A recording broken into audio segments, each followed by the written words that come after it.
You don't need perfect equipment, years of experience, or a huge budget. Budget.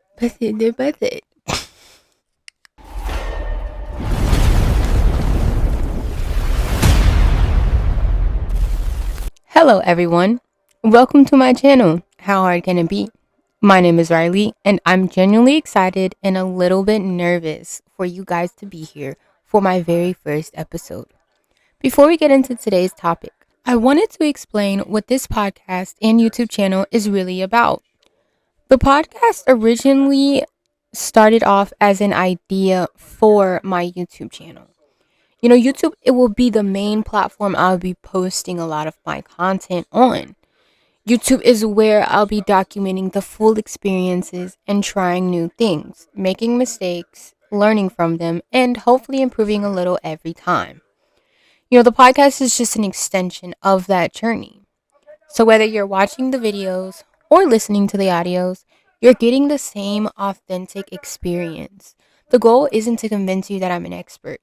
It's actually quite the opposite. I'm starting this because I'm not an expert. I wanted to prove that you don't need to have everything figured out before you begin. You don't need a perfect equipment. You don't need years of experience or a huge budget. Sometimes the best way to learn is by simply taking the first step, and allowing yourself to improve over time. That's exactly what this series is about. Every episode, I will try something new and answer one question. How hard can it be? Before we dive into today's challenge, I wanted you to play along. I want you to sit and think. If you ever thought about starting a podcast, I want you to pause this for a second and give it a rating on a scale from 1 to 10. In your mind, how difficult do you think that starting a podcast really is? Go ahead, pick a number. Now, here's my answer. After actually doing it, I'd rate it around a 6.5 or a 7 out of 10. That might surprise some people, but for me, I gave it this rating not because the podcast itself was incredibly difficult, but because there were a lot of small challenges that no one really talks about. One of the first challenges that I ran into wasn't confidence. It wasn't talking into the microphone, and it wasn't even knowing what to say. It was storage for me.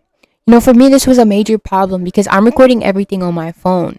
And while modern phones have impressive camera qualities, the video files are extremely huge. So I would quickly realize that creating content consistently means that you're constantly managing storage, files, transferring files, organizing footage, and just making room for the next video. It's not glamorous, it's far from it, but it's part of the process. Other than storage being a main problem, my second challenge that I ran into was distribution. Distributing the podcast. Originally, I thought I'd record a video and upload it everywhere and call it a day.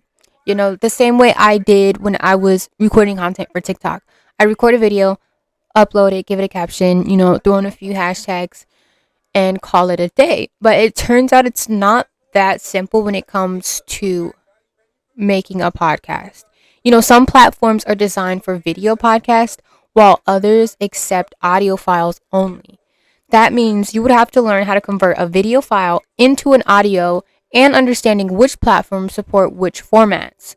None of it was impossible.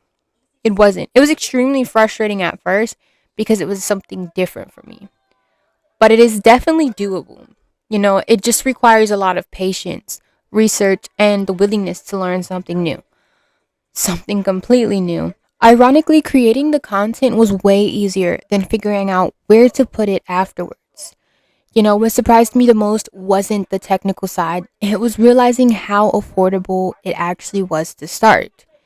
There is common belief that you need thousands of dollars worth of camera and microphones, lighting, and editing equipment before anyone can seriously take you serious. I don't think that's true. So far, I've spent roughly $60 in total. My microphone itself costs $37, and that even includes the arm stand right here, which allows you to connect it to a table or a desk. And other than the microphone, I bought a $10 tripod. One thing I will say with this experience is to fully read through descriptions. Product descriptions are important. I'm not saying that I ordered the wrong tripod or I bought something that wasn't needed, but I did learn that there are a difference within tripods. Some tripods are meant to sit on a desk, while others are floor tripods, full height, meant to sit on the floor and rise all the way up. It sounds like a very small detail, but buying the wrong one can be extremely frustrating. Beyond that, I already had what mattered the most: my phone and my willingness to use it. And I think that's the lesson that I'm taking away from this first challenge. The biggest obstacle wasn't money, it wasn't equipment, and it wasn't even the learning curve. It was deciding that I was finally going to stop waiting. I think a lot of us convince ourselves that we'll start once we have better camera quality, more free time, more experience, more confidence. But if we keep waiting for the perfect conditions, we'll probably never begin. This podcast only exists because I decided that imperfect action is better than perfect intentions. Will my first episode be flawless? Definitely not. Will I look back years from now and notice things that I did completely differently? Absolutely.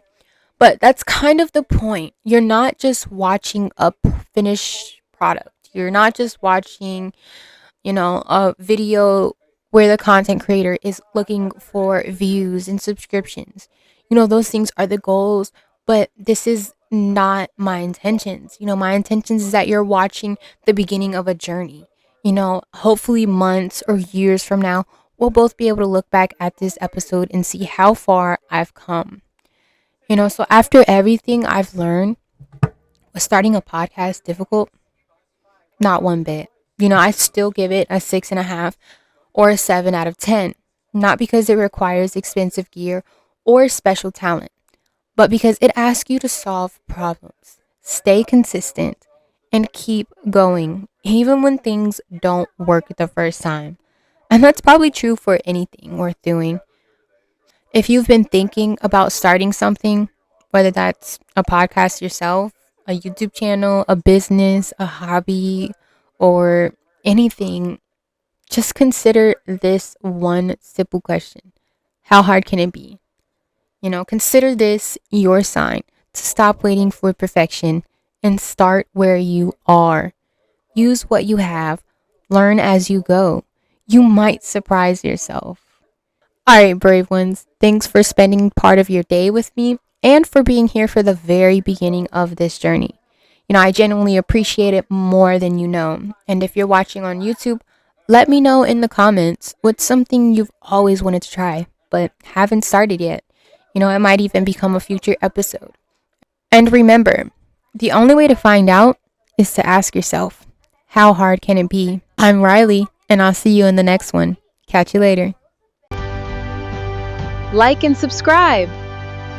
What should I try next? Comment your ideas below.